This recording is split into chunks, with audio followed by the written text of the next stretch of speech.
Welcome to Kenton's videos. Enjoy the video. In this video, I will explain how to get an Excel project started. First, clearly define what you want to achieve with your project.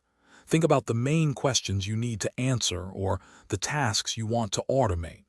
Next, identify all the data you'll need to collect. Finally, set up your Excel workbook with appropriate sheets and headings to keep everything organized from the beginning.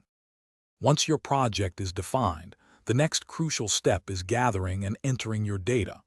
Collect all the necessary information from your various sources. When entering data into Excel, accuracy is key to reliable results. Utilize features like data validation to prevent errors and ensure consistency. Proper formatting also helps maintain a clean and understandable dataset.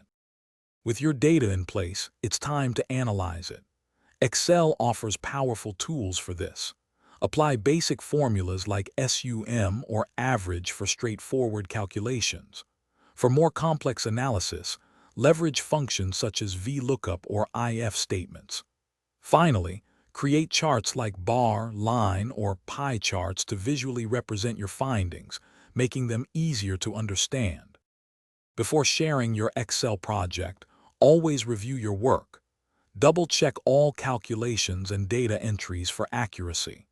Format your entire project, including charts and tables, for maximum clarity and professionalism. When presenting, focus on the key insights and use clear visuals to communicate your findings effectively to your audience. Thanks for watching. Consider subscribing if we helped you.